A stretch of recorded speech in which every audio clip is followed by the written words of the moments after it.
we'll just start with the obvious one. What brings you gentlemen here today? We're starting our forestry tour where we're going to spend 3 days in the southern part of Arkansas on the seedling to sawmill, and we've already been out to the nursery this morning. We've been out looking at some working forests, and now this will be our first processing facility here in Emerson, but we've got several to go. Forestry is a huge part of Arkansas' economy.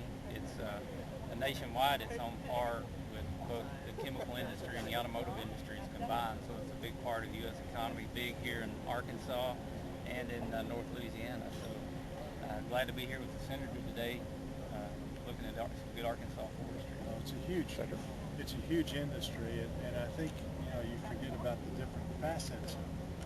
And a lot of people think that plywood, just kind of appears. And so being out, actually visiting with the operators of the plants, visiting with the people that are cutting the wood, growing it from seedlings, asking them about the problems that they face, and then again, just trying to see how we can identify some of those problems and offer some solutions.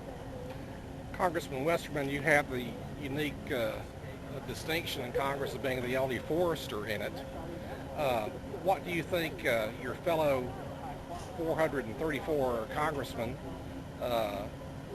need to know about this industry that they don't understand?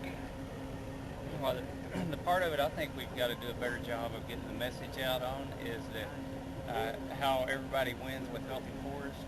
We all know that we got a good economic impact, like the good jobs that are here at Weyerhaeuser at the Emerson plywood plant. But also when we have healthy forests, we get clean air and clean water. We get great wildlife habitat. We get places where we can do outdoor recreation.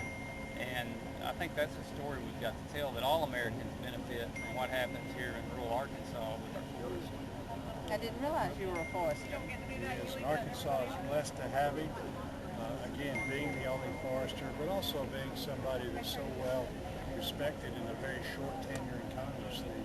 He was able to carry the big bill that had to do with the forest industry, which was unheard of as a freshman.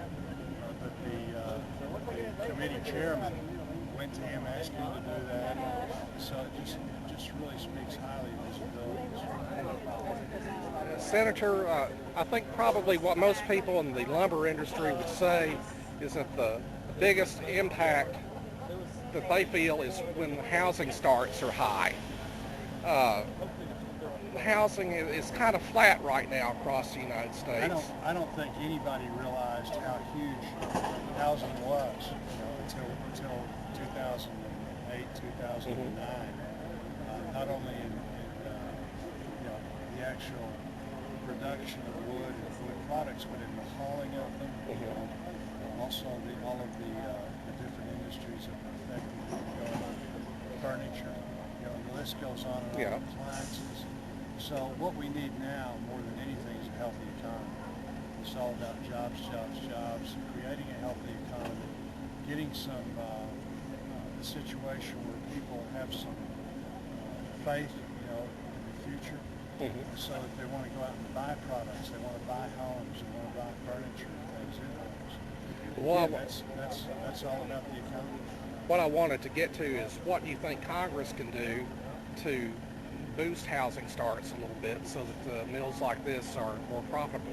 Well, I think getting some certainty where people, again, feel confident about the future.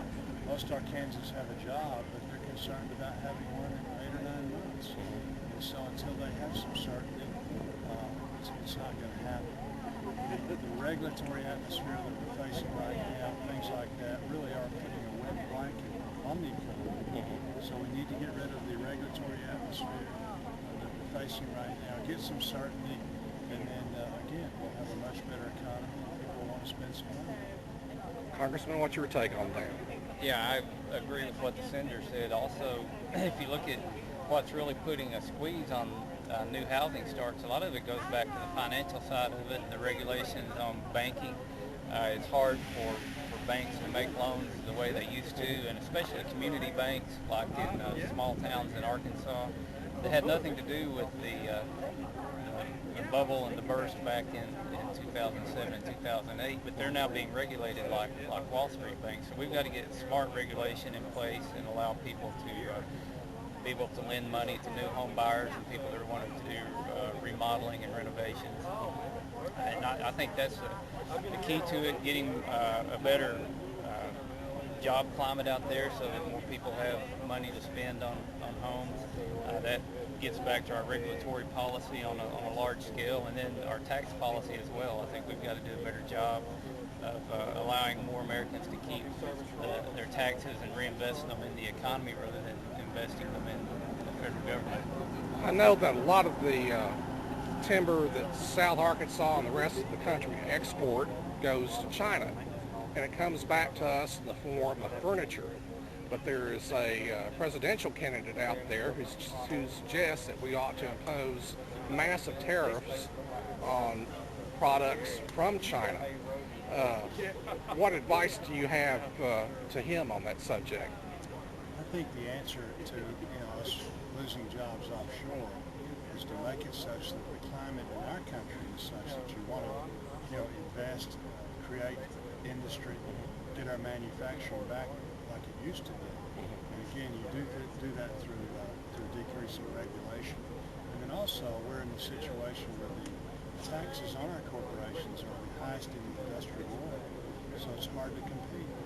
So I think you work really hard to address those problems. That's the underlying problem. And then we'd be in a much better situation. We're 70% consumption economy now. We need to reverse that or lower that. So, in a situation where we depend on us buying stuff to make the economy go, we need to get back into manufacturing, back into making things.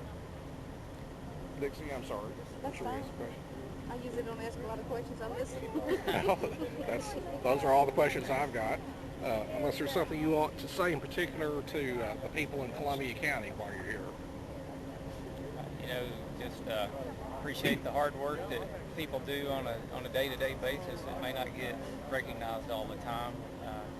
We have a problem in our country where people think food comes from the grocery store and lumber comes from the lumber yard, but there's a lot that goes into it to get it there.